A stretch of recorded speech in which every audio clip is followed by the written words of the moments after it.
Hi, I'm Leo, the cat with questions.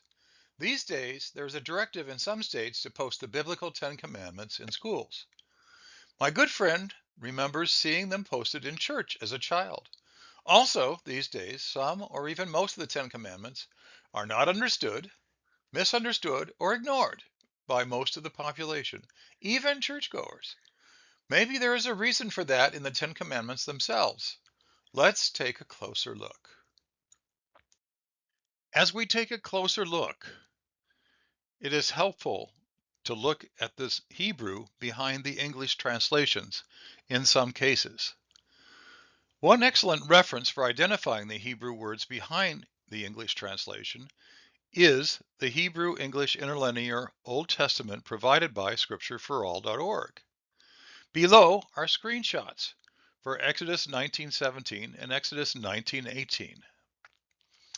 I use this website to identify the Hebrew words behind God and Lord in the passage from Exodus 19 in the next slide of this presentation. As written in Exodus chapters 19 and 20, the Ten Commandments were famously given to Moses at Mount Sinai. Here is what is written in Exodus 19, verses 16 to 22 in the King James Version. And it came to pass on the third day in the morning that there were thunders and lightnings, and a thick cloud upon the mount, and the voice of the trumpet exceeding loud, so that all the people that was in the camp trembled. And Moses brought forth the people out of the camp to meet with God, and they stood at the nether part of the mount. And Mount Sinai was altogether on a smoke, because the Lord descended upon it in fire, and the smoke thereof ascended as the smoke of a furnace, and the whole mount quaked greatly. And when the voice of the trumpet sounded long, and waxed louder and louder, Moses spake, and God answered him by a voice. And the Lord came down upon Mount Sinai, on top of the mount, and the Lord called Moses up to the top of the mount, and Moses went up. And the Lord said unto Moses, Go down, charge the people, lest they break through unto the Lord to gaze, and many of them perish. And let the priests also, which come near to the Lord, sanctify themselves, lest the Lord break forth upon them. Elohim is translated God, and Yahweh is translated Lord. The picture painted here is dark and threatening. Yahweh does not present himself as loving, but as powerful and terrifying. Three Hebrew words are commonly taken as references to God in the Old Testament. However, Hebrew does not have a word like the Greek theos to represent our all-knowing, ever-present God who is love. El has a root meaning of powerful. It may be translated as God. Elohim is plural and has a root meaning of powerful ones. It is almost always translated as God, but occasionally as judges. Many have come to believe that rendering Elohim as God is an intentional mistranslation to hide the fact that beings interacting with humans in the Old Testament were almost always small g gods, and not the creator of all, whom Yeshua taught us to call Father. Yahweh has been translated as Jehovah or Lord, depending on the Bible version. Christians and Jews have been taught that this is the name of God. If you search the internet regarding Elohim and Yahweh, you will find out quickly that the mainstream opinion is that the plural Hebrew word Elohim means God and that Yahweh is the name of the creator of all. Nonetheless, I found one YouTube video saying that Elohim is a category title for spiritual beings. This idea fits with the Elohim meaning powerful ones. Hebrew and antiquity scholars Paul Wallace and Mauro Beglino, among others, have written books on this subject. They maintain that Yahweh is one of the powerful ones, but not the creator of all. What they have to say is strangely absent from the above referenced internet searches. The first commandment is in Exodus 20, verse 3. Thou shalt have no other gods before me. Yahweh was and is a jealous God. He demanded that he be worshipped as preeminent. As long as he was first, other small g gods were permissible. Yeshua, our Father, and the Holy Spirit do not want to be worshipped. They want intimate, honest, even blunt relationship without pretense. There's an addendum to the first commandment in Exodus 20, verse 4. Thou shalt not make unto thee any graven image, or any likeness of anything that is in heaven above, or that is in the earth beneath, or that is in the water under the earth. This addendum is shown in red strikeout because my friends heard that it was not in the original text. Inserting this addendum has produced a bit of confusion. Is the second commandment referencing this addendum, or the first commandment? Was whoever added this trying to limit human creativity? This addendum has been roundly ignored, notably by the Roman Catholic Church. The second commandment is in Exodus 20, verses 5 to 6. Thou shalt not bow down thyself to them, nor serve them, for I, the Lord thy God, am a jealous God, visiting the iniquity of the fathers upon the children, unto the third and fourth generation of them that hate me, and showing mercy unto thousands of them that love me, and keep my commandments. Yahweh is revealing his character in this commandment. He is jealous and vindictive, and he hates his enemies. In Matthew 5:43, Yeshua taught us to love our enemies. He demonstrated that love on the cross when he said, Father, forgive them.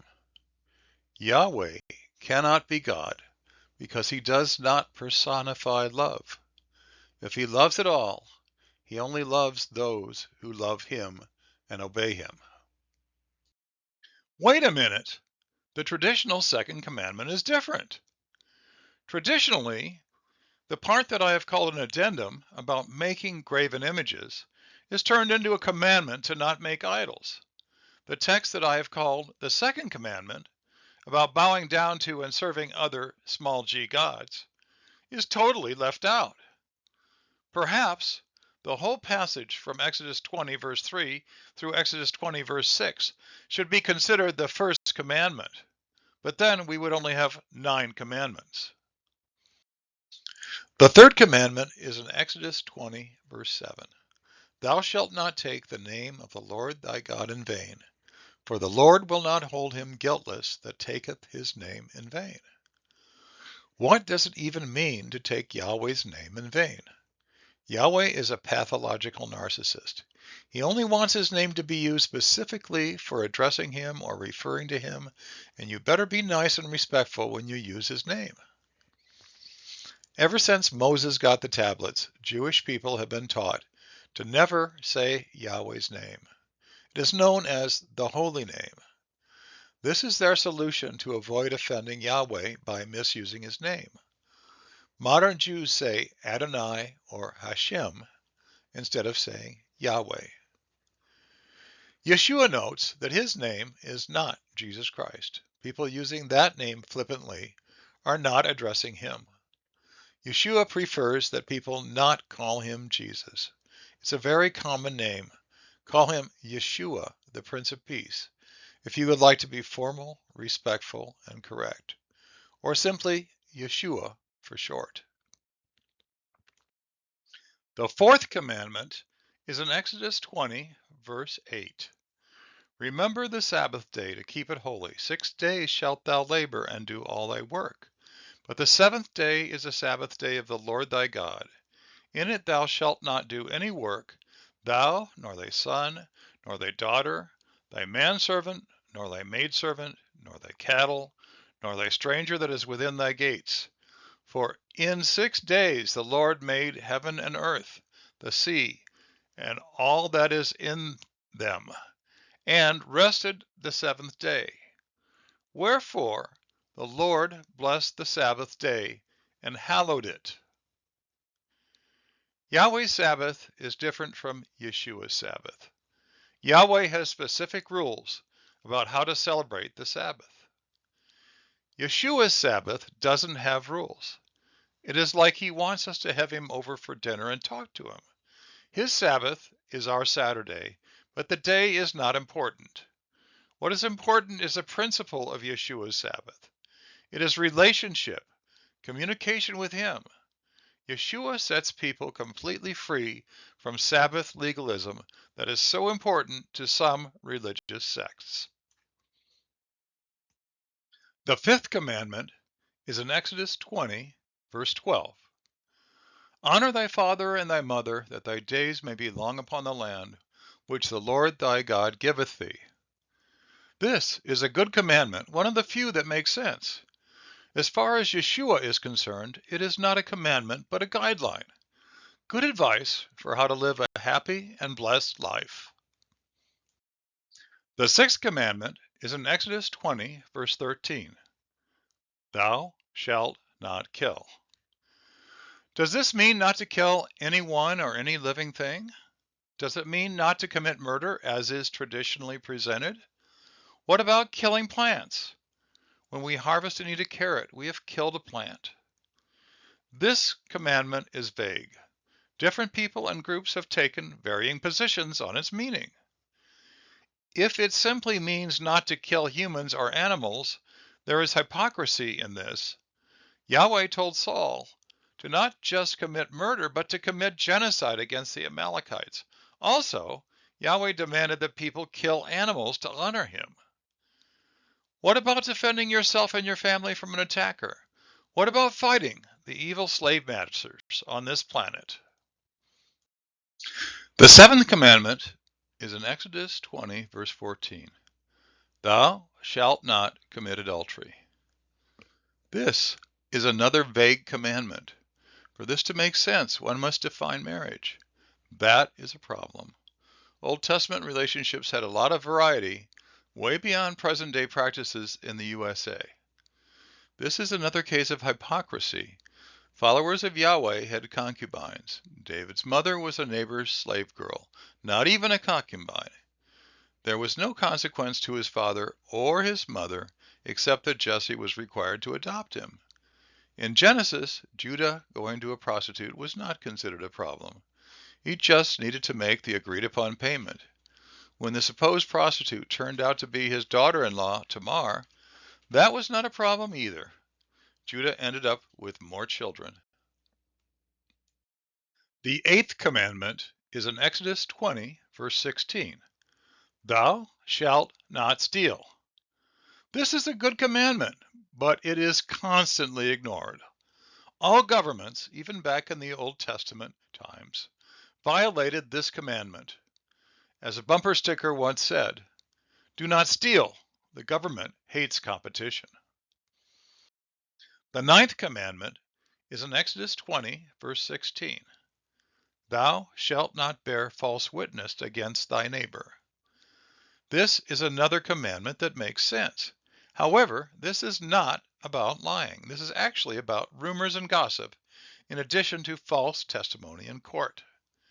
Gossip is passing on non-first-hand, unverified, derogatory information about someone who is not a public figure.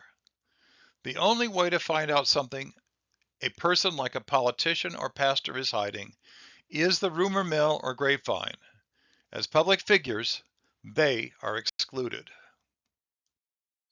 The 10th commandment is in Exodus 20, verse 17.